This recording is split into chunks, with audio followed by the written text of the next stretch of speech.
I'm Jenna. Hello, I'm Gloria. We are Worthy Wellness. Because we are worth it. Our purpose is to introduce women entrepreneurs, products, and services while proceeds help women in need for holistic care and therapy services. Welcome, ladies. This episode is part 2 of Erica Valdez, our featured season guest. Happy listening.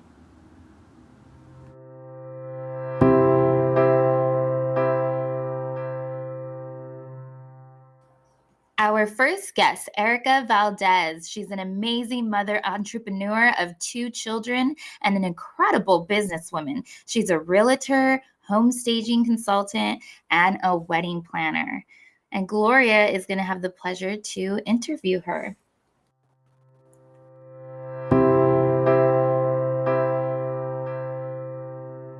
I could accept the help and take the medication because I couldn't function. I hadn't worked for 2 weeks. I couldn't get out of bed. So it was evident that I needed that help. And so I accepted.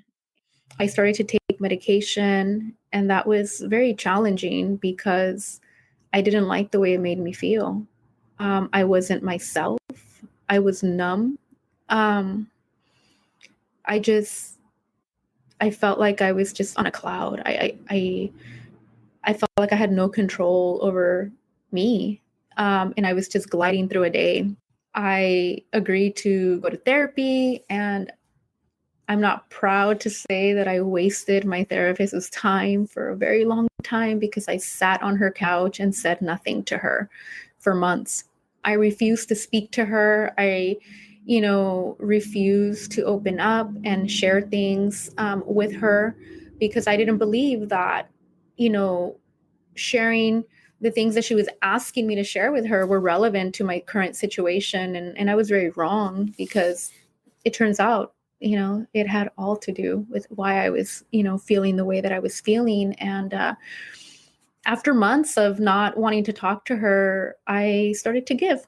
And I started to have conversations with her, and I got comfortable with her, and I told her that I was open to talking to her and following her instructions because she wanted me to journal. And she wanted me to journal the hard stuff. She wanted me to journal about the memories that I had as a child, how I felt a certain day or a certain time of the day. And I, found it very difficult to do that. But when I started to do that, yes, it was really painful, emotionally draining. But after, there was this like sense of relief, I think. And it opened up the door to other memories that I thought I didn't really, have stored. It was just really difficult. But by then I knew that I needed to make changes. My life was spiraling. Nobody around me knew that, but I could recognize that. I knew I needed to make changes, and I needed to cooperate, right? Because why else was I continuing to show up to these appointments? I wasn't just wasting her time, but mine as well. And so I started to journal. I started to really sit in silence and, try to focus on what I could remember. And as I would write, I would cry a lot, actually. I had memories of my father, shooting up, walking out of the bathroom with baby powder on his arms. I remember clearly the last time I saw my father walking, standing and smiling at me. He said he would walk across the street to get milk, and he never came home. My father overdosed in a liquor store parking lot. And when he began to convulse, they left him there. And then he was rushed to the hospital. And remembering that was really difficult, and I didn't just remember the bad stuff. I remember him playing with me and, my cousins. And, he was a very playful dad when he was sober and, clean. And then I started to remember my mother and, a lot of the verbal abuse. I remember her, putting me in a closet. She would throw anything that was, in reach at me. I think telephone cords were probably her favorite though. And yeah, writing all this stuff, just not thinking it and remembering it, but writing it, helped because I felt a little bit lighter every time I wrote in a page. And then, I started to move forward in those years in my journaling, what happened after, and so forth. And it wasn't just all bad. I got to write about, being pregnant with my daughter and, being a mom for the first time. And, I realized that I actually didn't mind journaling and that maybe, this therapist kind of had something up her sleeve. So thought, let me keep showing up.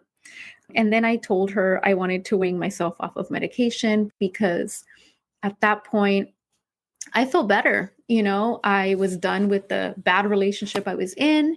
I felt like I was on top of the world because I was journaling and I was doing all the right things. I was focused on work.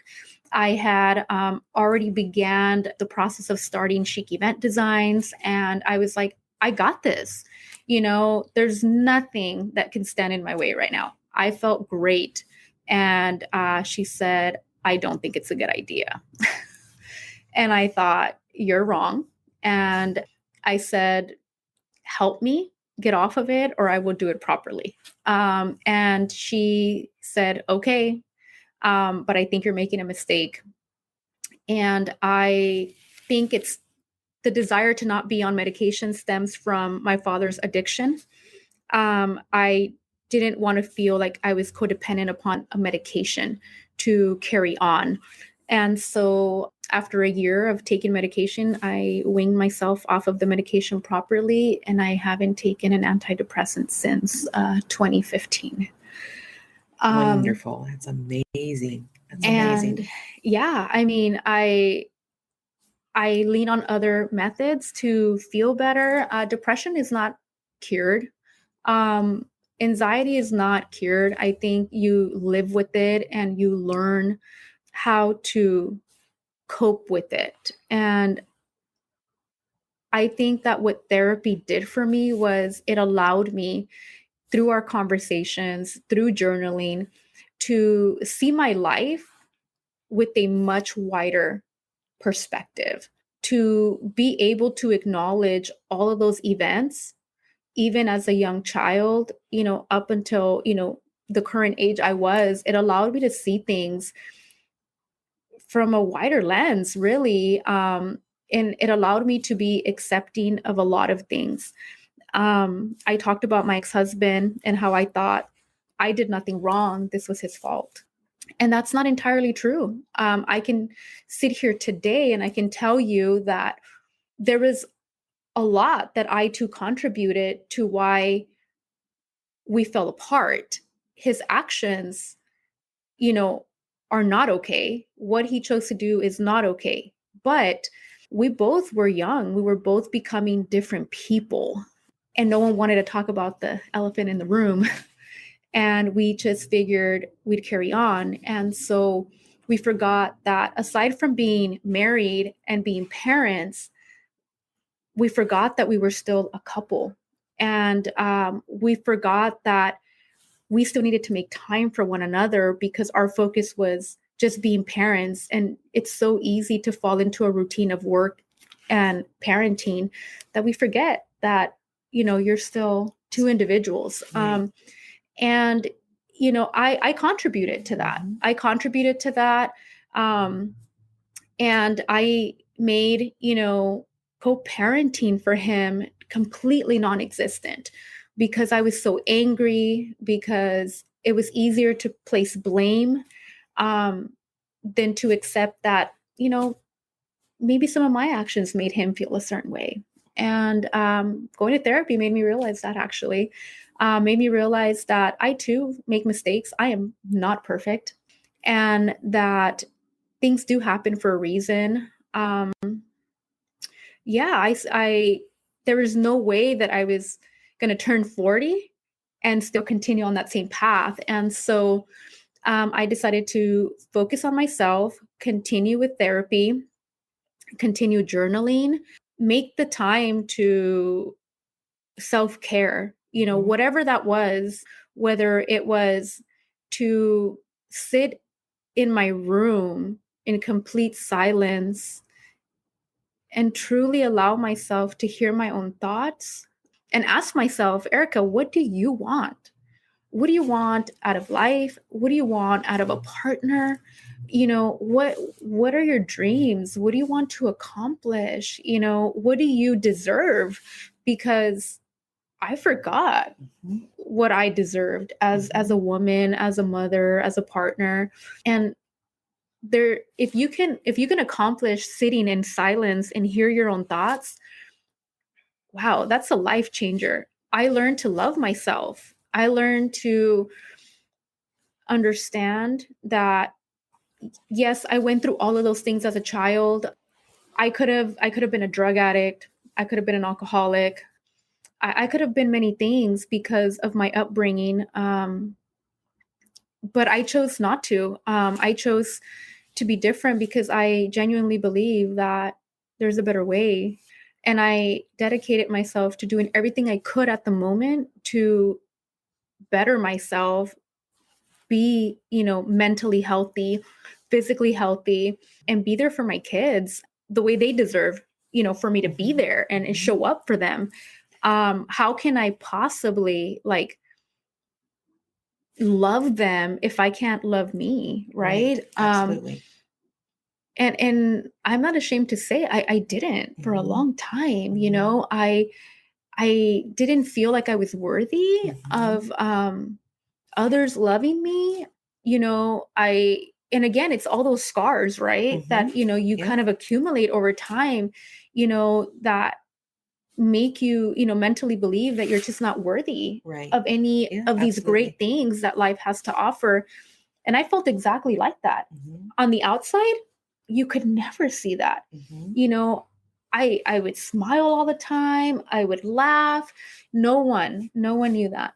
But inside, I was dead inside. There was nothing there. And yeah, I started to get better, and I fell on top of the world, really. I was like, yeah, I did this, and my relationship with my kids started to improve. I thought to myself, I'm ready for a good and healthy relationship. I'm going to make better choices. I'm not going to settle, all of these things. And I want to say that about a year into that, I met this man. And I thought to myself, wow, he's great. And in my mind, it's like, he checks off most of the boxes. Key word is most of the boxes. And I thought, we get along great. We have great conversation. There's no red flags here. And I was wrong. I was wrong. That was an off and on thing for 2.5 years. And after not allowing myself to really care for anyone deeply, I allowed myself to care for this man. And that didn't work out, and I felt foolish. And I felt like, here you are, on top of the world, feeling like you're great, accomplished, you're doing all this work and you're prepared and you're ready. And boom, here I go, falling for all the red flags, because it was easier to ignore them. And it was heartbreaking, because how do you allow yourself to trust again after that, but it taught me a lot. It taught me that I was not ready for a relationship.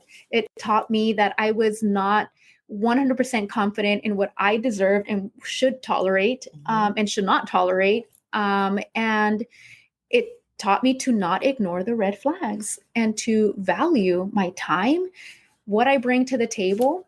And I've been single since. But, I think with every experience, like you learn something, right? And I thought that was going to throw me off track and I would not, continue to take care of me.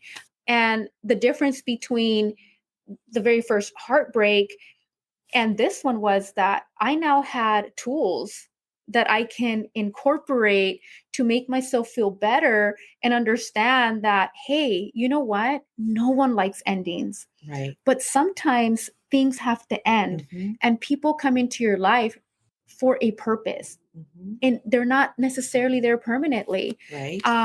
And those tools allowed me to not drown in that sorrow. Right. And once I realized, like, you know what? I bring a ton to the table. I am smart. I am hardworking. I am a great parent. I am not a bad looking woman. I am funny. Like, come on. Why am I settling for less than, what I deserve to get back? Right. Then my mindset changed when it came to relationships. And here I am. I refuse to settle. If you want to be in my life, you should know what my expectations are. And if you can deliver upon those expectations, then great. Otherwise, I'm not interested because I am busy. I have goals. I have my children. I have things that I want for myself. And there's nothing that's going to stand in the way of that. Not my toxic mother, not, my father's choices. None of that, is going to stand in the way. And so here we are. I'm thinking, I'm good. This is great. And then I get a call from my long lost mother, asking me for money after not speaking to her for over 10 years. And, when I said no to her request, I was slammed with some really harsh words. I was told that I'm a bad daughter, that, that I'm selfish, that I'm a horrible human being. And, here I'm thinking, you have nothing on me. This doesn't bother me. This doesn't hurt me. And I was wrong because her words have an effect on me. And this is a woman who all I've ever asked for was for her to give me closure, to accept that she could have been there for me, that she could have protected me. And I've never once been able to hear that from her, and tell her, thank you for that. I can't do that because she refuses. Yet, because she wanted or needed money, she was reminded that she has a daughter. And, I refuse. I think maybe 10 years ago, I probably would have caved and said, okay, because I wasn't in a good place, but I'm in a much better place. And even though I'm in a better place, it still had an emotional toll on me. And my initial thought was, after a week of not wanting to leave home and crying myself to sleep and questioning, am I a bad human being? Am I a bad person? Really? I thought I need to go back to therapy. I need to go back and see a therapist. I need to talk to someone. This is not okay. I'm really depressed. And then as I'm sitting there telling myself, what do you need to do? What do you need to do? I decided that I wanted to try something different. And I started to look online for a holistic healer, a Reiki healer. Reiki. Love Reiki. I've never done that. I consider myself a spiritual person, even though in my journey, there was a time where I thought, God, you forgot I exist. I have no faith. How can you allow all of these horrible things to happen to me? I went through that phase. And then I had a woman who said to me, God only gives us what we can handle. Absolutely. And I thought, he must think I'm really strong. Because why else would he allow all those things to happen, right? He must think I'm a really strong person and I can really handle all of that. So, slowly but surely, I started to regain my faith. And, I believe in God. I believe in spirituality. And so I thought, why not try a holistic healer? Right. And I found someone and she introduced me to meditation. And it completely changed everything for me. If anybody asked me, do you meditate? I would say, yeah, sure. 10, 15 minutes, no big deal. Mhm. And this was different. I was asked to meditate for an hour. For an hour. Wow. Yeah. And I thought, I'm going to fall asleep. I'm not able to do this, But emotionally, Mhm. I was desperate to find anything that was just going to make me, feel better. Take in mind, this was, maybe like, I don't know, like 6, 7 months ago, maybe not as long, but at this point, I'm in real estate. I'm considering, leaving my 9 to 5. Mhm. I am, my event planning business is doing well. And I'm feeling this. And so then the thought and the fear of like, oh my God, what happened to me in, 2014, it's happening again. Like I'm falling into this like abyss, right? Like I can't allow that to happen. And so there was this like desperation for something, anything. Mhm. And so I complied. I was like, an hour of meditation. I mean, okay, I'll do it. And I remember the first week that I meditated for, the hour period of time on each day, I can genuinely see vivid visions of my entire life, good and bad. I saw my father, I saw my mother, I could physically see the abuse occurring all over again. Mhm. I saw every single relationship that I have ever been in, including my marriage. Mhm. Um, Everything. I could see everything. And it was painful. It was painful. But the takeaway is that after every single meditation, I felt a little lighter and a little lighter and a little lighter. And I think what really gave me the reassurance that meditation was working for me Mhm. was my children. I started to realize that I wasn't bouncing off walls. I was more mellow. I was kind of like, okay, we'll figure that out. Mhm. Not that important. We'll take care of it tomorrow. I am not that person. Right. I am like, let's get things going. And for me to just be able to like come down to that level and to be able to be more patient, and like my kids were like, wow, this is good. This is good change. This is a good you. And, I have a friend who I shared that I was meditating, with, and he felt the same way. I think if he could describe me, he would always say like, "Oh, you're very high energy," and he was like, "Yeah, you seem so mellow." And if you were to ask my kids today, "What do you think about your mom?" My kids would tell you that I'm a very different person today than I was 5 years ago, 10 years ago, 15 years ago. They will tell you that we have a fantastic relationship today, that we could talk about anything, even the things that Lord knows I do not want to know. I think my ex-husband would tell you that I am a different person today. I've been very eager to make peace, with anything that I've experienced, because otherwise it's dead weight. Yeah. At some point, you have to just, what no longer serves you, you just let it go. And that's what meditation really helps with. Once you get into that space and you're like, I've processed that, it just doesn't serve me any longer. I've got to let that go. Exactly. And so for me, meditation is now part of my life. It is something that I do. When I don't feel the same. Mhm. And I really enjoy it, actually. And meditation doesn't have to be in a room. It could be anywhere. It could be in the outdoors. Mhm. It could be in your car. Mhm. And so for me, when I compare the two, therapy is great, and for some people, that is really all they lean on. And that's great if that's your choice. I've done both. And for me, I think meditation is definitely the way to go for me. I will continue to meditate. I also, started a fitness journey in 2018. So being physically active really helped my emotional state, but it helped my confidence.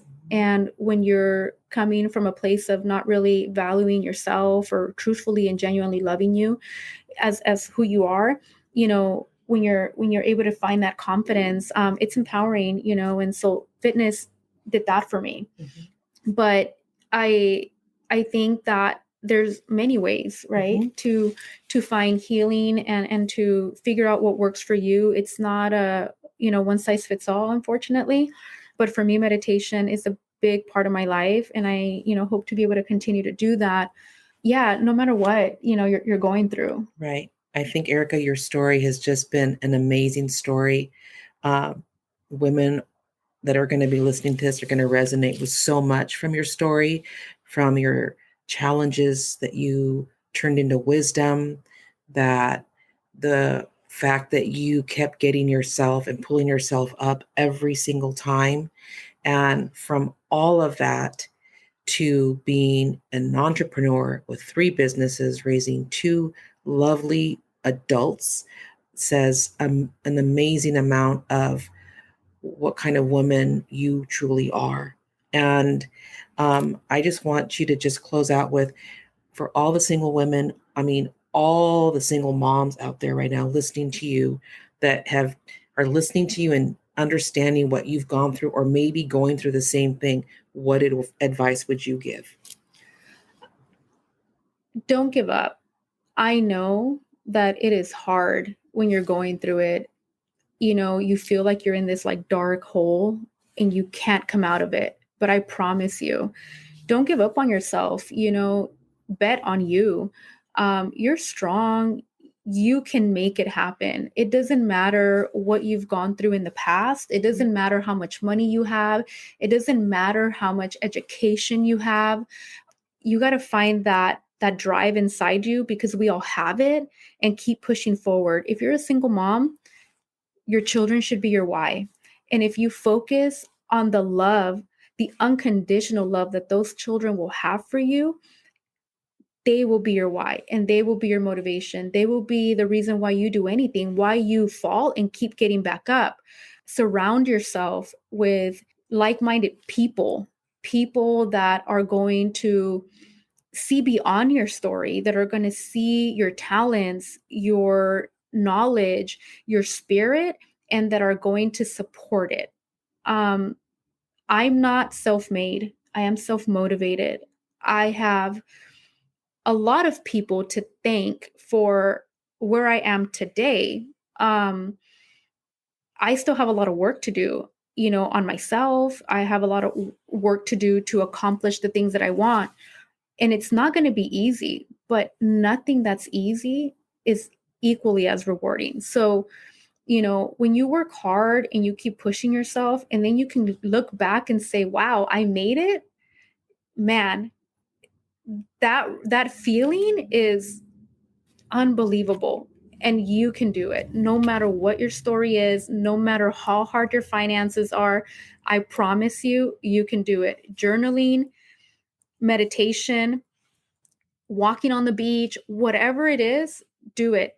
10 minutes, 15 minutes, it'll help you rebalance. We cannot pour from an empty glass.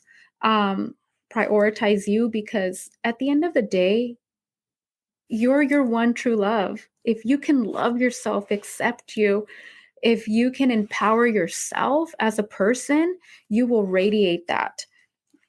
And nobody can take that from you. I love that.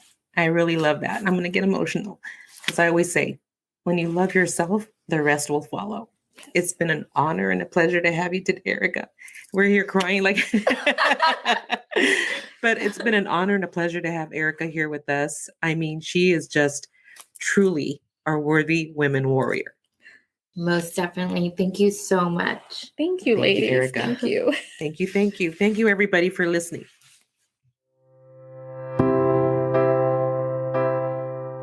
To all the beautiful brides-to-be, Erica's gratitude offering is $500 off wedding planning. We hope you enjoyed learning about Erica and you can stay connected. Here's how you can get in touch with Erica Valdez. You can call 562-221-7800 or email info@cheekeventdesigns.com.